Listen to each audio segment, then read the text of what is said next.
speaker is a celebrity in his own right, William Hing Chung Hong. Yes. Did I say that close?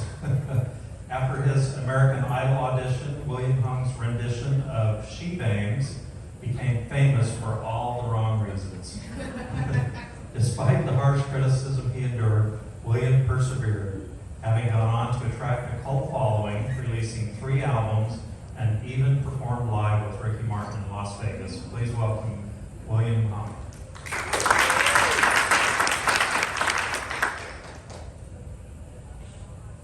It was the fall of 2003, and I want to try something new.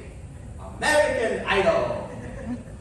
For those of you who are unfamiliar, it is a singing contest looking to discover new talent who don't have a record contract. I was excited, but I was nervous. I only sang karaoke with my family and friends. Have you ever wanted to try something new, but you told yourself you can't? I thought I was good at math and science. Then I went to college. I struggled. I almost got kicked out of school. Then one day, I saw a poster for a school talent show.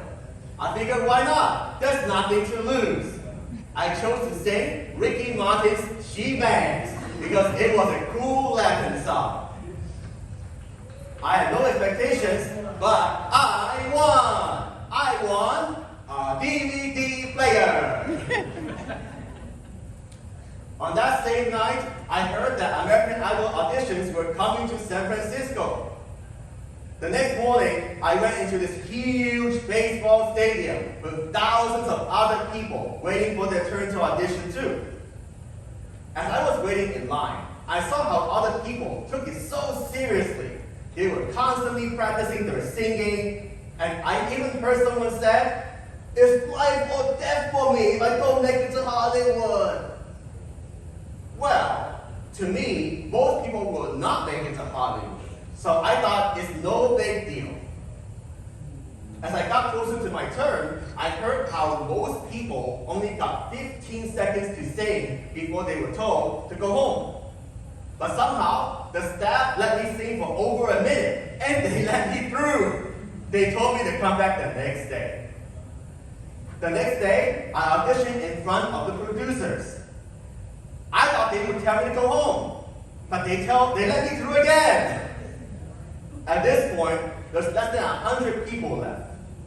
I was about to see 3 judges: Randy, Paula, and Simon. I remember watching the auditions before I went on TV. Randy was the cool guy. Paula was the nice lady. And Simon was the mean guy. As soon as I began my audition, Randy held a white sheet of paper to cover up his face and giggled throughout the audition. Paula was smiling. Simon was frowning. And I kept going. She bangs, oh baby, when she moves, I go crazy. Then Simon said, thank you. You can't sing, you can't dance. So what are you going to say?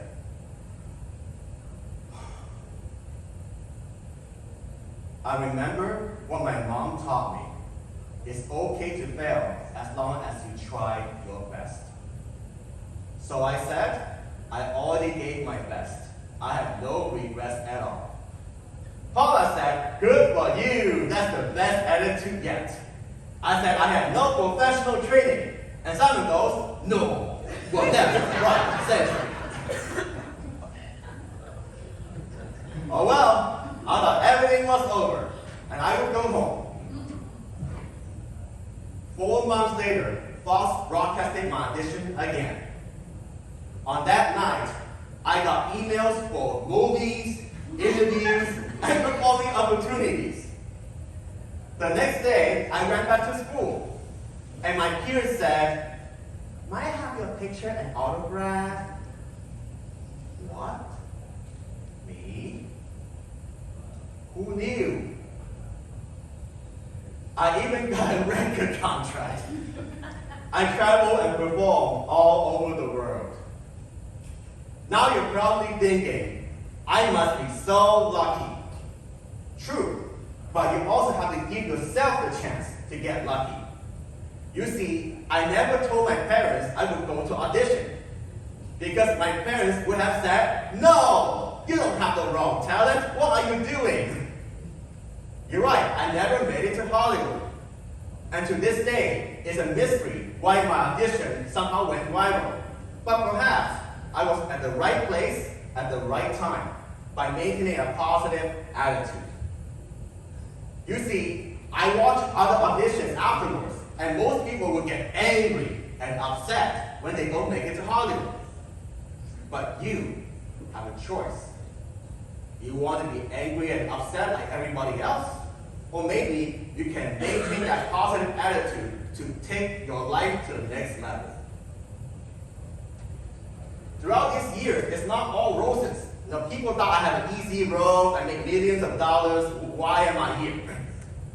But it wasn't, because I struggled with my entertainment career. It was up and down, it's a huge roller coaster, just like any other business. But what I learned is that even in a competitive industry, like the entertainment and gaming industry, you still have to build that team.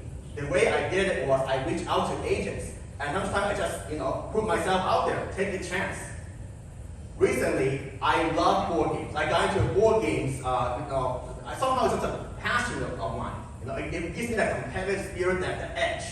And the way I built the team, it was my chance.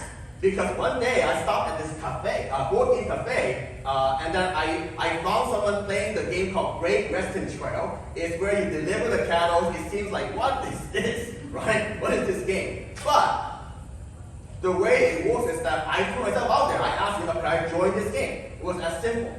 And then afterwards, I didn't know this practice group was preparing for the World Series of Board Games. Could you believe it? I didn't know that. But that, I'm not a dentist, but you can do the same thing. You put yourself out there by asking, by reaching out, by being, almost like a permissionless apprentice. You don't ask for permission, you just put it out there. You give, your best to other people. So whatever your dreams are, don't give up, because your time will come.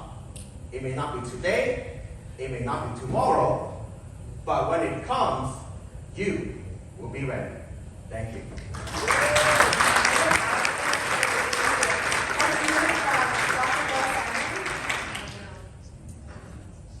Thank you. Well, I'll tell you, William, not everybody has the story that you have to share, and that's certainly helped, but I thought you did a magnificent job of articulating your story. People can have the same story, but they're not going to necessarily present it the way you did. I thought you did a fantastic job, and I thought you brought it all around to your message of perseverance and the call to action at the end to get to that point. I thought you did a great job. Thank you. Gregory? Dog, it's a yes from me.